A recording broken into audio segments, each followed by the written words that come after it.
Well, good day, fellow common sense warriors. Welcome to our third edition of our podcast. Today we have a very special guest. We have Dr. Leana Lundt of JVR Dental. Leana, thank you so much for coming on the show today. Great, thank you, Lila. It's amazing. I love this. So we're in our illustrious... We haven't finished yet. Yeah, we just started. You might change your mind after. Change it. Yeah. So, thanks so much for coming on. I really appreciate you taking the time out of your day to come on. And I understand that you did leave a little one alone for one of the first times. Yes, I have a little 4-month-old princess at home. And you left her with your mom? Yep. Well, we'll see how that goes. It's a nice welcome for your mom. Welcome to the country. Here's my kid. See ya.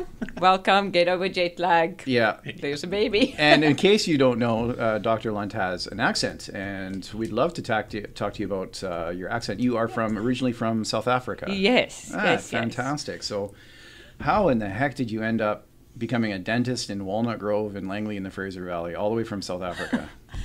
Very interesting question.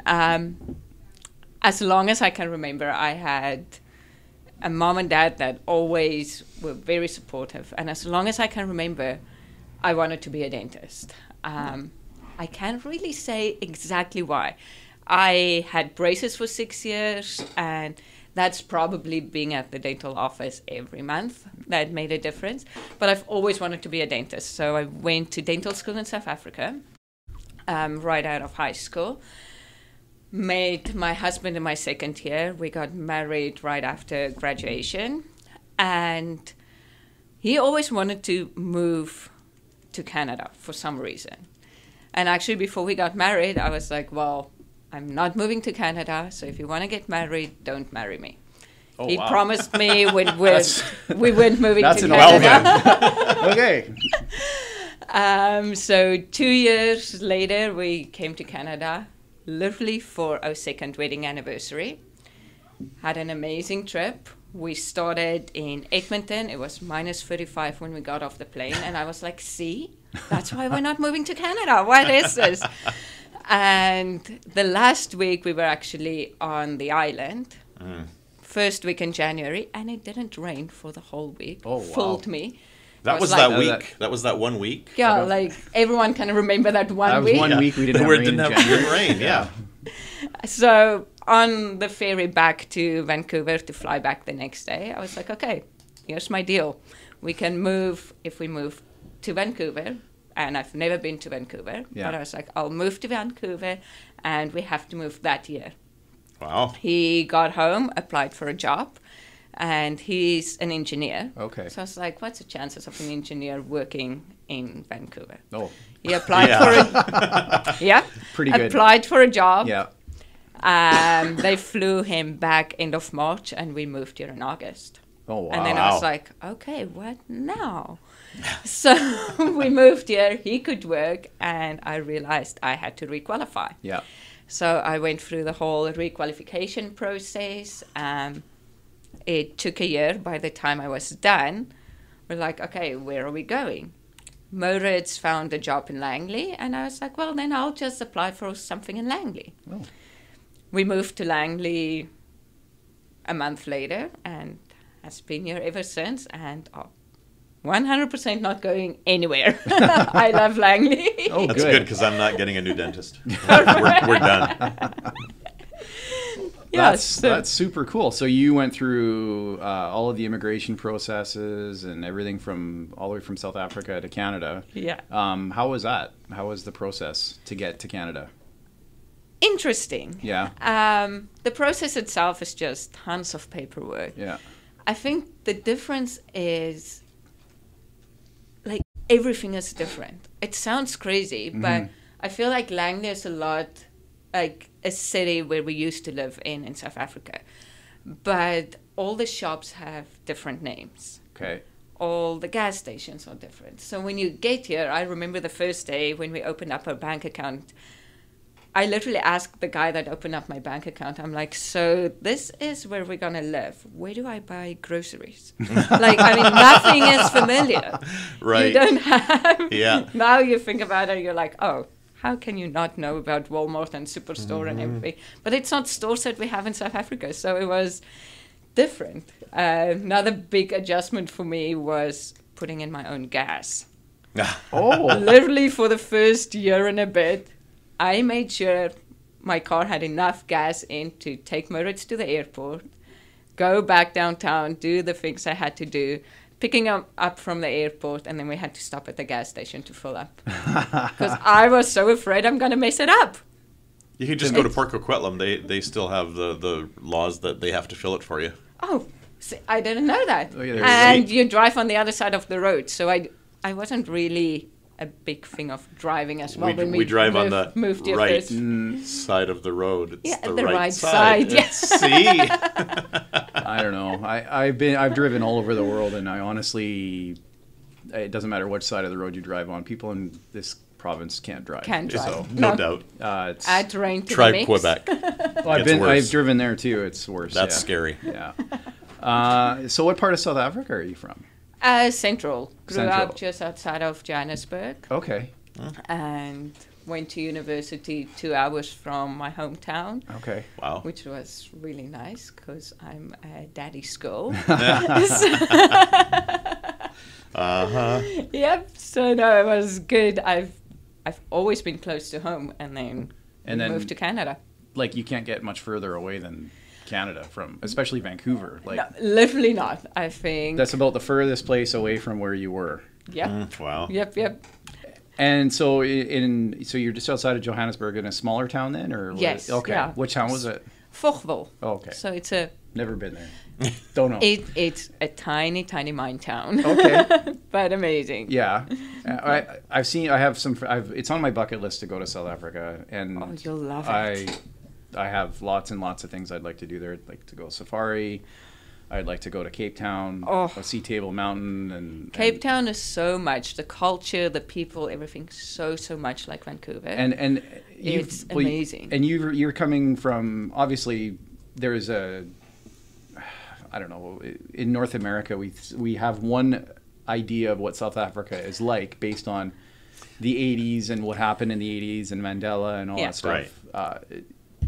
Could you kind of just explain to Canadians about what it actually is like in South Africa? Because I think people think that it's like this lawless area and there's people just fighting. It's not much different than here, is it? I mean, it's just we were actually, my parents were just in Congo last week. And Moritz has been to Ghana. And we've talked about it because the pictures and what they tell about what's happening in Africa is completely different from what South Africa is actually like. Like, South Africa is like where we grew up, where we worked and everything, is like here. Yeah. Except for the store names. Yeah. But the streets look the same, the houses look the same. Safety is obviously a bit more of an issue. Yeah. But you learn to live with it. Like, till we moved to Canada, and I first realized how much we have to look at safety and right. Yeah, it's kind of part of your life. You forget that it's just kind of one of those things. Harsh. It just becomes normal. Yeah. And it becomes normal. Yeah, for sure. And I mean, it's not like there's people running around with guns and gangs of like people. It's just like there's a little bit more crime than here. Yes. Is that okay? Yeah. And then I don't know how old you are, but I mean, there is a little bit of a history of apartheid there. Yes. Some tensions and that type of thing. Something that we have no idea in Canada really about that. There is definitely still racial tension, 100%. I would say way less. Oh, that's good. But there's definitely still. The hard thing about it is, I almost want to say it's not racial tension, it's poverty. Oh, yeah. Which makes a big difference. In South Africa, like, more than half of the people don't pay tax. Okay. So you even have a pretty decent living or a pretty bad living.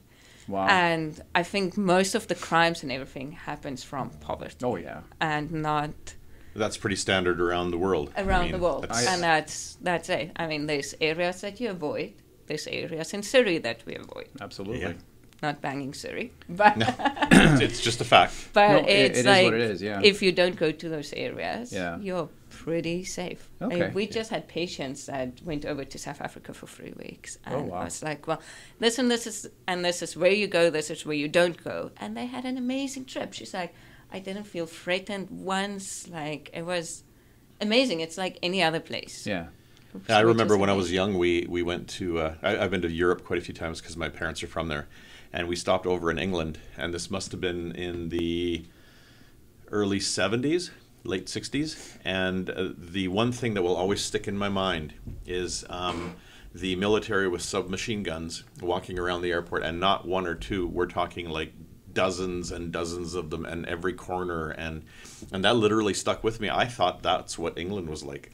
I'm like, oh, this is like a military place, you know, where they're all over the streets, because we only stopped over, we didn't go into, it was a stopover there, and I literally thought that's what it was like, and it took years before I figured out that was just, there was some stuff going on, and it was just weird.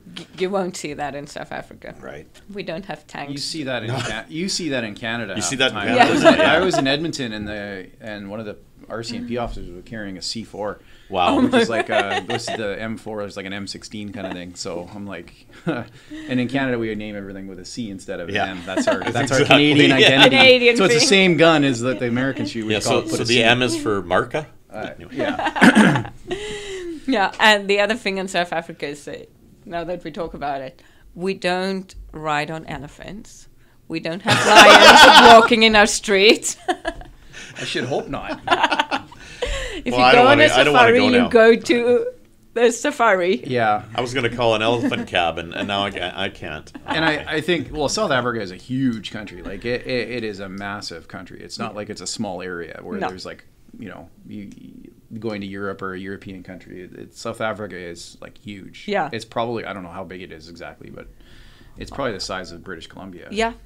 Yeah, It's I about would the think size so, of yeah. BC, yeah. So what are the holiday destinations? I know people all around the world, and there's your standard places where people go in the summertime, and you know, like in Germany there's a lot of Spain and that kind of stuff. What's the go-to places for South Africa?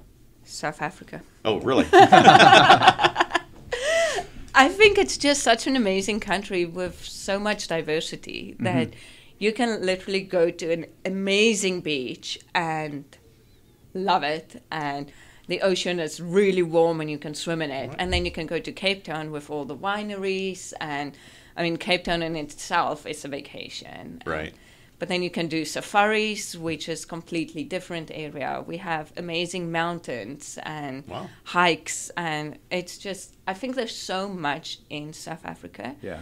And so much diversity. It's not, BC has tons of trees and mountains, and that's kind of our thing. Yeah. Where South Africa has all of it. It has the mountains. It has the amazing long white beaches. We have that too. They're just not that warm. Go to Long Beach on the island. And we have desert too. We have desert in Osoyoos. There's huge desert. Yeah. And that's the thing. Like, it's just, there's so much stuff. And then the other thing I think with South Africa is with the currency that sucks. Right. It's really hard to travel. I mean, London is only a 10-hour flight. Yeah. But it's so expensive once you actually get to London, because you have to multiply everything with 20. Right. When you come to Canada, you have to multiply everything with by 15. Like, it's expensive because our currency okay. is horrible. So Canadians looking to travel, try going to South Africa. It's amazing. You'll love it. And we get a good deal on our dollar. So right. Yes. Unlike going to the States where we're the getting Canadian, ripped off. Yeah, the Canadian peso now. Yeah.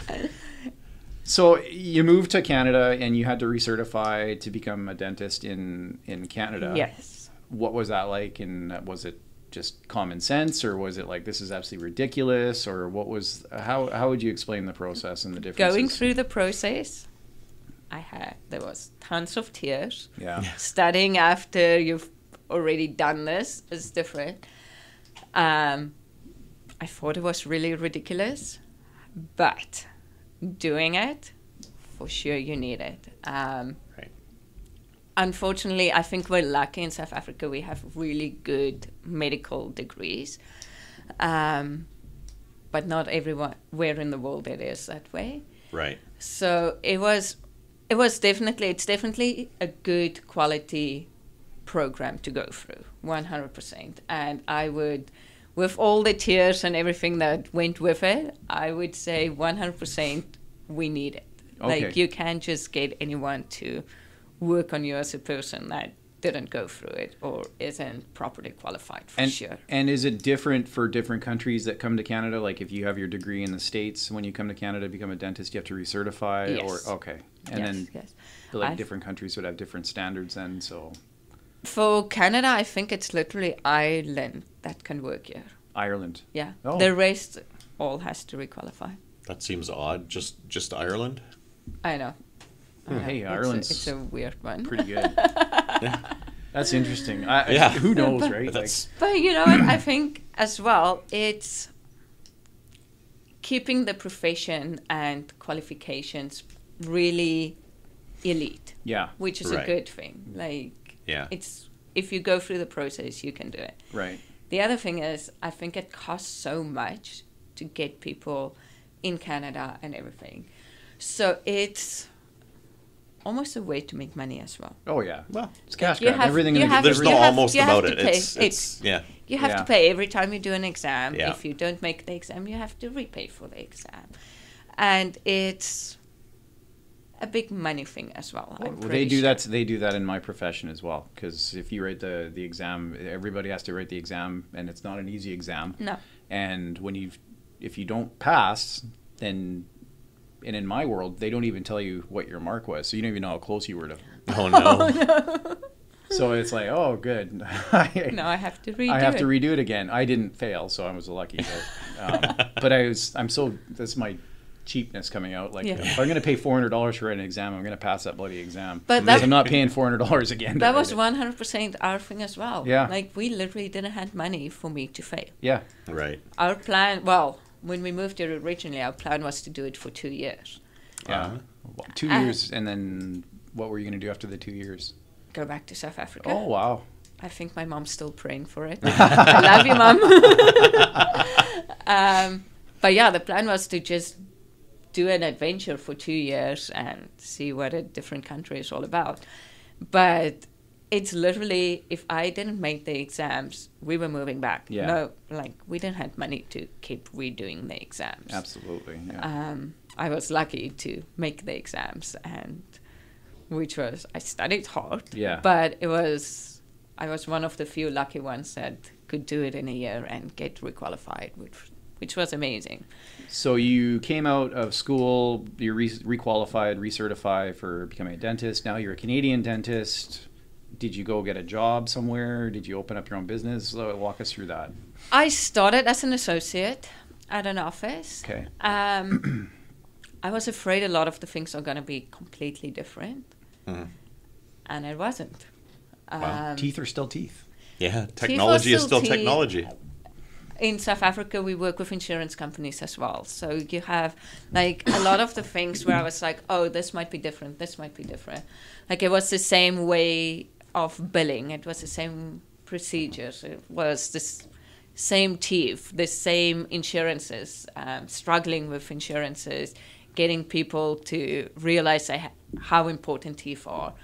And that was one of the things I've realized very early in my career, is just because it's so important to me, it's not necessarily important to everyone. Your teeth? Teeth. No, I hate going to the dentist. I absolutely despise it. But at least you have teeth. I have teeth, yes. But that's the thing. Just because it's so important to me doesn't mean it's really important to you or the next person. Yeah. And it's not a personal thing. Mm-hmm. People absolutely love coming to a dental office, and that's a fact. Yeah. Yep. So you were an associate for a little while, and then you said, "Hey, I'm going to set up my own," or like that's really what we're here is the entrepreneurship. Yeah. So like you're the ultimate entrepreneur. You're from a different country. You immigrated with your husband with nothing. You had to recertify. Like now you're recertified or requalified, and now all of a sudden it's like, okay, now I want to start a business. So out of the frying pan into the fire. Yes. I'm pretty sure I just function on stress. Well, we had determined last week with our guest Mike that if you're going to be an entrepreneur and start your own business, there's got to be a screw loose. We determined that. 100%. Yeah. I'm pretty sure about that. That's a fact. Yeah. Every one of us is like, yeah. I think, and that's why I think we're going to have really good quality content, because everybody we bring on has got some sort of Screw loose. Screw loose, or- exactly. And loves running on coffee and stress. Right? Yeah. I mean, it's like, what else can I do? Why not? Yeah. Yeah, life is getting a little calm. How can I throw a wrench in this? Yeah, let's start a business. Okay, that's fun. So you started your so own, and dental basic- clinics are not cheap. So there's obviously a lot of. So basically what happened was, again, my dad has his own business. Okay. So that was one of the things my dad always told all three of our kids is you have to do something where you can work for yourself. And Smart man. And that was always, it's like, you can do whatever you want in life as long as you do a qualification, do something that you can work for yourself and don't need to be dependent on anyone else. So I've always known I wanted my own business. We moved here and the plan was to have kids. And during that time I was requalifying. Well, it didn't happen. So after 4 years, basically, we've decided, well, we've put our life on hold to have kids for long enough. We're gonna start our own business. And I was looking at spaces and everything, and everything fell in place. Like, I literally signed the papers for the space I'm renting and found out a week later I was expecting. Oh boy. But then I was like, okay, don't worry, we can handle having a baby and opening up an office. Like, we'll open up the office, get it set up, get it going, and then I'll go on mat leave, and everything is going to work out perfectly. That's well, hilarious. there's something about it is. There's something about having construction and getting permits and everything that doesn't work out in 3 months. Nope. So I ended up opening up the office when my baby was 5 months old. Oh wow. Such a big blessing. Yeah. Zanika was born 6 weeks early. So it was actually a blessing in disguise that we didn't have a business at that stage. Because it literally went from, I was working one day and in hospital for 3 weeks. On bed rest for 4 weeks, in hospital for another 3 weeks. Wow. Bringing home this premature baby, and it was good to not have the stress of running a business at that stage. Right. We did construction, we started the website, everything in that time. I remember literally sitting in the NICU with my computer, having meetings on FaceTime with people because I couldn't leave the hospital, and setting up meetings and working on my website and writing blogs and doing all this stuff in hospital with a premature baby in the NICU. Wow. But I had time for it. Like, kind of everything worked out that I had to stop and take time to be with Zanika, be a mom, and then on the other side, while she was sleeping and I weren't allowed to pick her up or anything, I had time to work on all the admin stuff of actually getting the office up and going. Wow. I was fortunate, like literally the cleaning crew came in the night before I opened up my office. Wow. And they told me, don't worry, we'll get the office clean for you and you can start seeing patients tomorrow. So I was very fortunate. Like, we started with an amazing team. And I think that is a lot of the times you need a great team around you to be successful. People that you can trust, people that cares for your business the same way you do. Yeah. Which is a lot of the times really hard to find. I don't think that's even possible, but Yeah. you know, She's got a pretty good staff. I have a few of them for sure. That's amazing. Then, if you can find people that love your business as much as you do, then that's you're And way I ahead of think the game. being in dentistry is a bit different because it's the business, but it's also the people you work with. Right. So it's not just running a business and caring for the business. Right. It's actually caring for the patients. Yeah. Which is a bigger part for me, because I feel like if people really feel like you care and you trust, they can trust you and feel comfortable in your office, that makes the business side is gonna come. Mm-hmm. And honestly, that was for the first year and a bit how I ran my business. I was like, love our patients. I have, like, dentistry is my life. I absolutely love it. And I love helping people, and it makes such a big difference. But I was doing all this dentistry, and then one day I was like, oh, I have a business as well. Yeah. Like, what's happening? And it was like, okay, now I guess I can't be a dentist. I was very fortunate, like opening up a new office, any new business. Mm-hmm. I was fortunate that from the first month, I could pay my expenses. Wow. Whoa. Over the years, my expenses has gone up with more people working and Yeah. everything, but I could start to pay off my crazy big line of credit Yeah. and credit cards and everything that I used to start the business. And bit by bit, I could pay off and make sure I could pay my salaries. I could pay the people working for me, because that I realized was a big stress. Like, everything that I do, the people that works for me is affected by it. Yep. Yeah.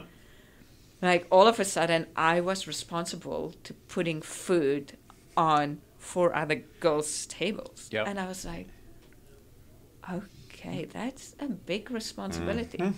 Like, I can't just take off time. Like, you think being an entrepreneur, you can do whatever you want and you have all this flexibility. We don't think that. No. But- I know. But if you take off time, all of a sudden, it doesn't only affect my pocket, it affects everyone else working for me as well. Right.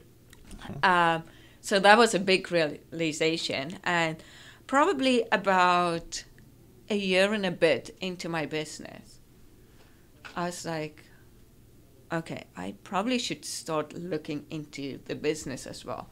We got to a point where literally we were so busy and everyone was working so hard.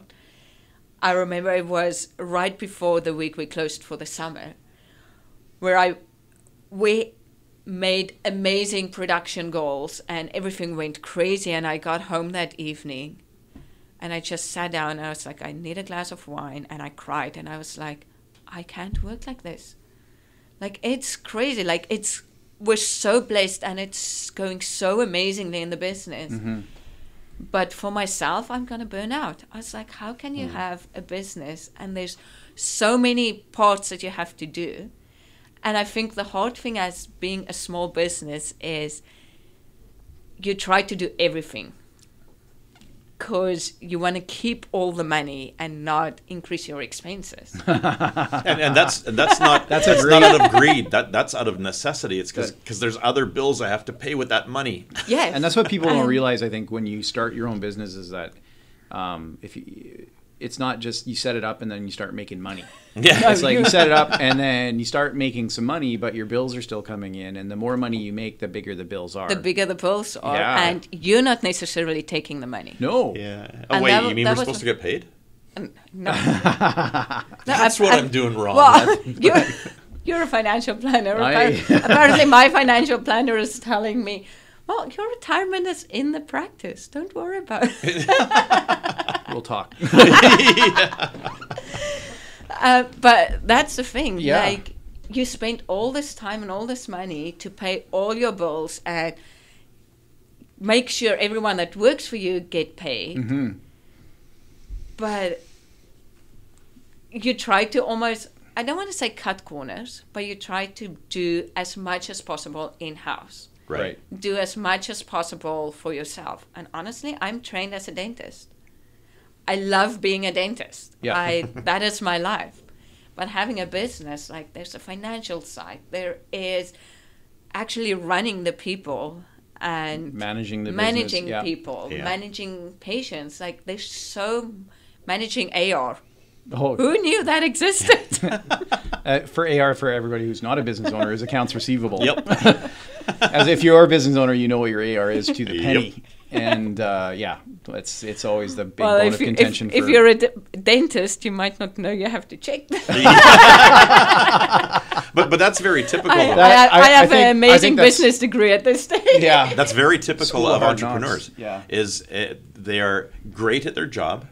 They don't want to do all that work and let somebody that knows nothing get all the benefits from it. And they're like, I can do this myself. And then they go into it, and then it's just like, what did I do? Yeah. And the other thing is, like in the dental office, we're there to help people. And I have 100% my own business to make a difference in the community, to help people, to contribute to someone's life. And I realized very quickly that, I'm doing this as a business. Like, you're helping people, but it's still a business. Yeah. Right. You still, no matter what the guy's story is on the phone, if you phone him and say, well, you still owe me money. Yeah. Everyone has a story. You can't just write off everyone's money and be like, because I'm like, Well, sometimes insurance won't pay for something, or you'll bill the insurance company and they'll reject it, and the client doesn't know, and then you have to go, well, by the way, you owe me $200, and they're like, I don't have $200. And that's the thing. Like, a lot of the times, by the time insurance companies has up to 3 months to pay us. Yeah. So if I phone the patient 4 months after they had work done and tell them, well, now your insurance company didn't pay, they're like, they didn't pay for what? Like, when was I in your office? Yeah. And it's a hard thing to kind of have that balance between actually running a business and helping people. Yeah. Is a hard differentiation that you have to make, and be like, you can't help everyone that doesn't have money. Right.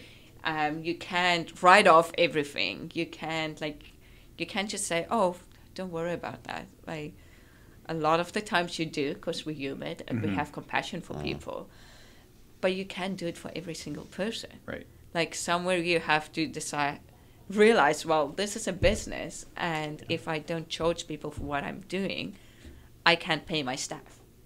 Or have a roof over your head or anything else, right? Yes. Yeah. And that is... Yeah, that is... And I think that's... And your kids are going to grow up, so trust me. Yeah. It doesn't get better. No, they get more and more expensive. Way more.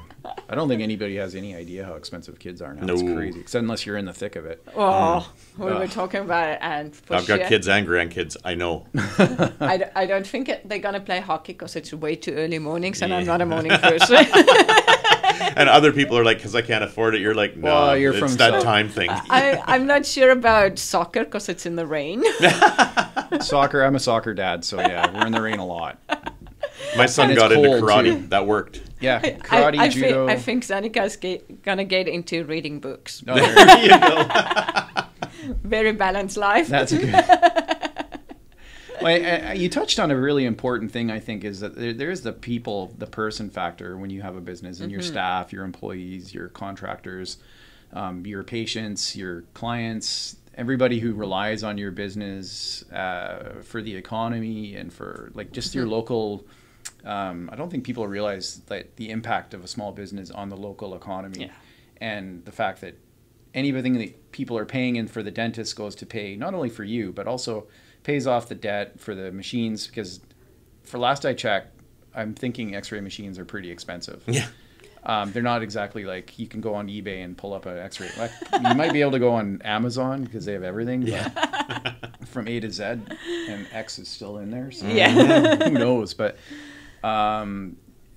people don't really realize how much goes into that. And then with your employees and your staff, dealing with payroll, dealing with remittance, dealing with taxes and all that other stuff. Like, are you doing all that yourself, or have you figured it out that you need to get somebody to help you with your remittance and bookkeeping and all that other stuff? So basically what happened was, like I said, probably a year and a half into having the business, I had almost a complete meltdown. And I got home and I was like, I think we should sell the office. This is not worth it. Yeah. And I think a big part of it is mom guilt. Oh. Like working late evenings and getting home and Zanika's already in bed. And I'm like, so everyone always asks me, what time does she go to bed? And honestly, evenings that I work till 7, 8, if I get home at 8, I want her to be awake. So my kid don't go to bed early because I want to spend time with her in the evenings when I get home. I want to be the one putting her in bed. I want to hear how her day was. And so mom guilt was for sure a big thing of it. And then just Rainier knows I can't say no. So whenever someone would phone, and I would be like, no, don't worry, I'll stay late. I'll see you. I'll help you. Like, I can't say no. I've got a few stories to prove that one. But I am working on it. That's one of my goals for 2019. Say no. You're a workaholic. Just the first step is to admit you have a problem. Yeah. So my name is Leana, and I'm a workaholic. There you go. I run on stress. Exactly. And I love it. And as an entrepreneur, I think it's funny that, and I keep finding myself in this, and I don't know if maybe you can, it's when things are calm, it's like, okay, there's something wrong. Yes. Yeah. Like, what's going on here? Or what's about to happen. Yeah, something's going to happen. Oh, I'm what scared, else I'm can I nervous. do? And if you can equate it like to the safari, you're like the gazelle that's going to constantly being hunted by the cheetah and you're like always looking around, kind of like, what's that sound? I think that having a small business, you have to. Yeah. Because things are always changing. Like, my office has been open for 2.5 years now. Okay. And even just from the beginning to now, how much things change being a small business owner. Yes. Not just in dentistry. I mean, technology makes such a big difference, but just how much running a small business is changing and finding staff and everything. It's a constant change. Yeah. Mm-hmm. Constant training people, getting things going and everything. So yeah, I actually went to a big conference on running dental offices. And there was this one speaker, Bianca, and she was going to talk on how to run a business. And she was sick and couldn't talk. So lunchtime I went to her and we had a very quiet conversation. And my first question was like, what software am I supposed to use? Because I'm sure the software I'm using is wrong. Mm-hmm. And she's like, no. You have the right software. Let me come into your office and have a look. She was supposed to come in for 2 hours. She spent a whole day. And she's like, what about this? What about this? What about this? And that's the thing. Like, as a small business owner, we're not trained in all this extra stuff that comes with it. Like, a lot of the stuff I didn't even know I had to check. Yeah. Yeah. And she's like, well, what about this number and this and this and this? And I'm like, well, there's money coming in, so obviously I'm doing great. So, what do you mean I have to check this stuff? And We've all said that. Yeah. yeah. Well, at this stage, I'm very fortunate to have an amazing team. Like, I think one thing that you need someone else to help you with is for sure finances. Yeah.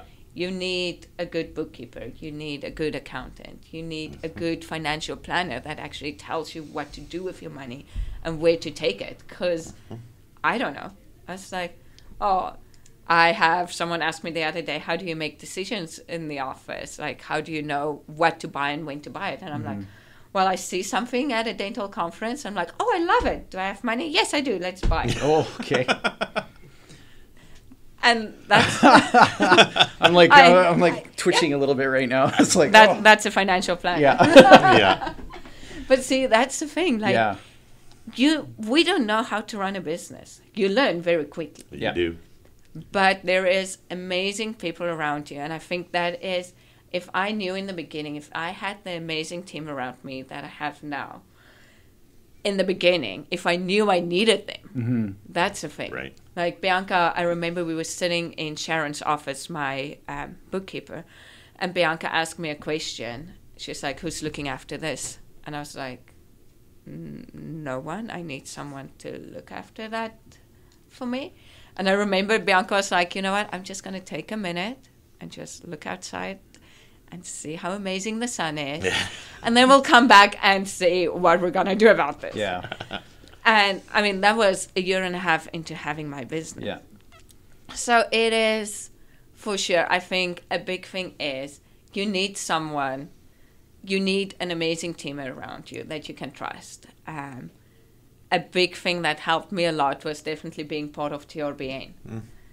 Like having different small businesses, because even though we're all in different sections and doing different things in the community, the bigger picture is all the same. Like we all have bills that needs to be paid. We all have bills coming in. We all are in it to make money in the long run. And we all need the same support teams around us, running, helping us, making decisions. Because honestly, as a dentist, we don't have that knowledge. No. Right. You know, that's a great point to bring up, the networking. I've owned TRBN now for well over 20 years, and dentists don't network. No. They just don't. And I don't quite get it, because networking, some people might think that it's all just about referrals. That's not what it's about. That's a side effect. That's a result. We network because it's other business people, it's other professionals that we can actually pick their brain, or we can come to them when we're ready for a mental breakdown, and we can, you know, have other business people around us that have experienced this, that have gone through the hell. That has a screw loose. They all have a screw loose, and we have them to sort of lean on. And when I started TRBN, the whole idea was that I had just done a little short stint with a corporation, and you always had your meetings, your team meetings. Okay, the big companies, they have their team meetings where everybody's on the same page doing the same projects, and they have them weekly. You don't miss your meetings, because that's an important part of life.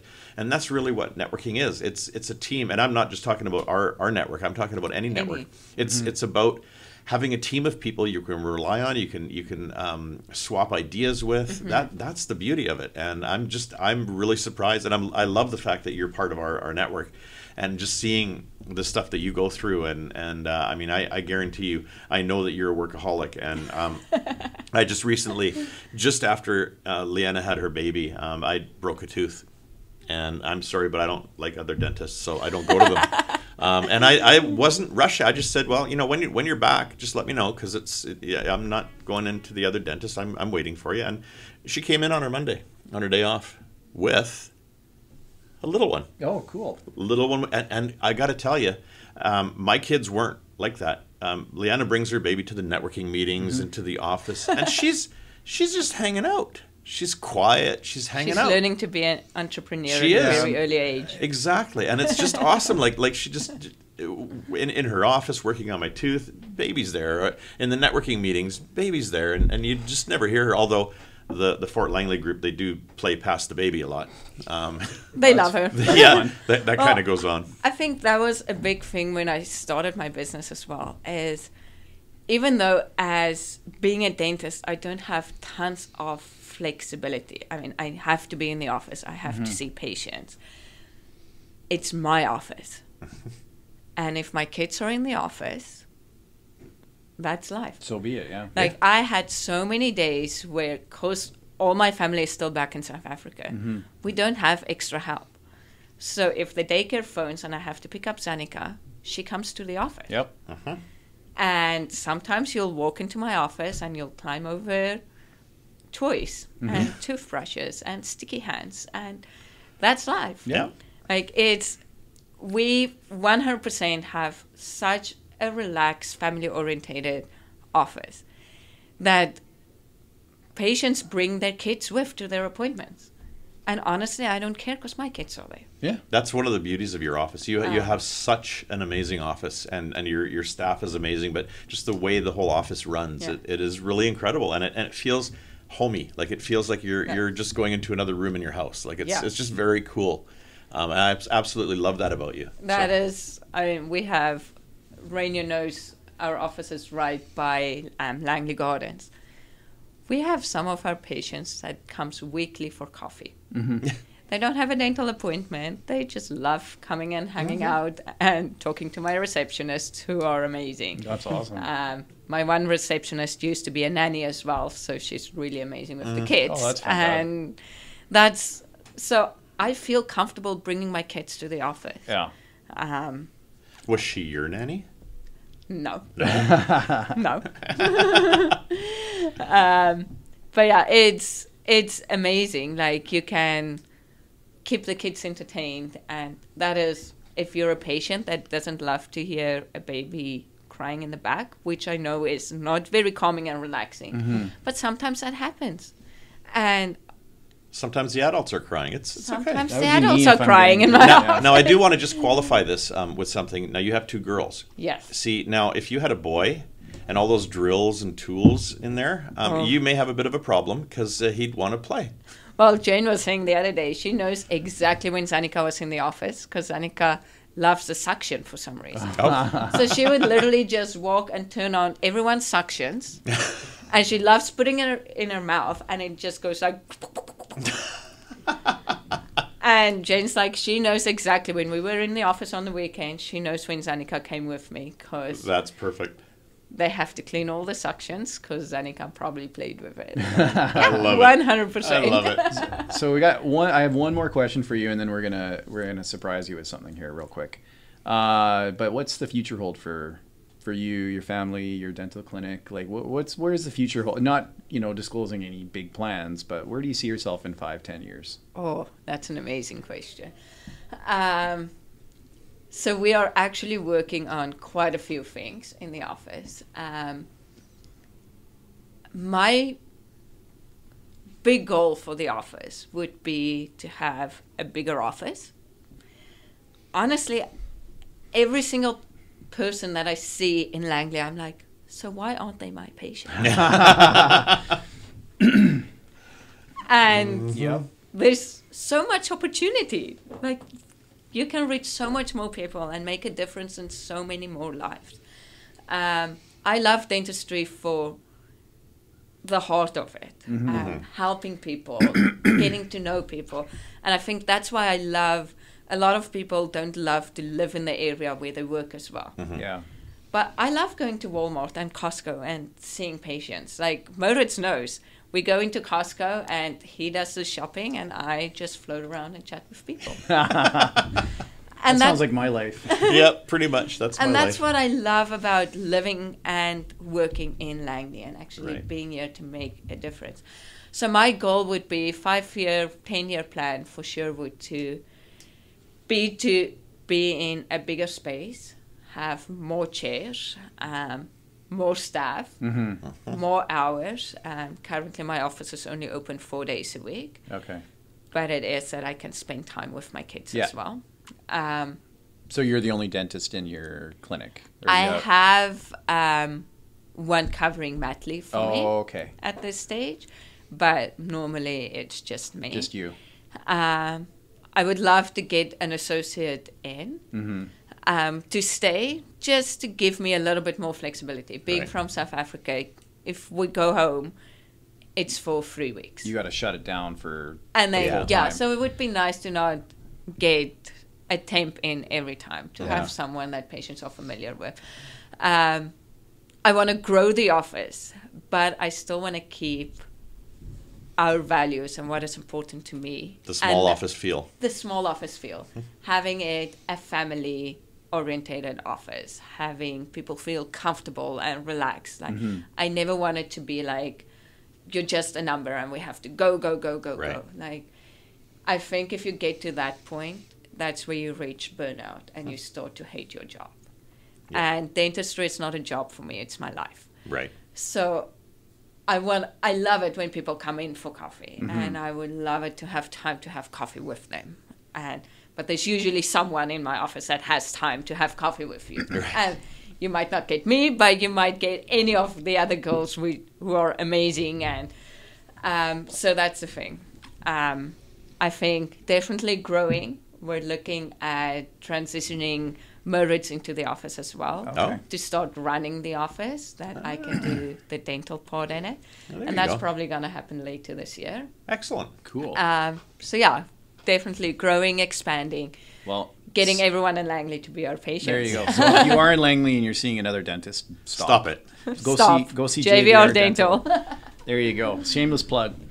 So we're going to end it now. We have something that we like to do with our guests called the lightning round. So I'm going to ask you a series of questions. You have to answer the questions as quickly as you can. Don't think about it. Don't analyze it. Just answer the first thing that comes to your mind. So we're going to go with, I got a series of questions here. So Let's go. let's go. Tapas or pasta? Pasta. Ask permission or beg forgiveness? Beg forgiveness. There we go. We already covered that today. If the toilet paper roll is really low but not completely out, do you replace it or leave it for someone else? At home, I would leave it for Moritz. At my office, I'll replace it. There you go. Priorities. There you go. How many redheads are you friends with? 2. Oh. What type of triangle has 2 equal sides called again? No idea. What's your favorite carnival food? Anything with sugar in it. Okay. So everything. Everything. Everything. Name a word that Cotton starts with candy. the letter Q. Quentin. Climb a mountain or jump from a plane? Climb a mountain. I'm afraid of heights. If you're really hungry, would you eat a bug? No. Did you go to summer camp as a kid? No, we don't have summer camps in South Africa. There you go. Really? How long can you hold your breath for? Don't try it right now. 2 minutes. Have you ever seen a kangaroo in person? No. And when people are stand up for standing ovation, are usually the one the earlier people or the one of the later people to stand up? Middle-ish. There you go. Well, that's all with the time we have today. This was really great. Thank you so much for coming in today. And We're definitely going to have you on again. This has been a lot of fun. Yeah. And I thank love you for it. being here. this is great. Now I can actually say that I loved it. Yeah. There you That's go. great. And you can say you've been on a podcast now. So, Dr. Leana Lundt from JVR Dental at 202 Street in Langley. So if you're looking for a dentist, please go check it out. And this is Lyle and Reiner signing off.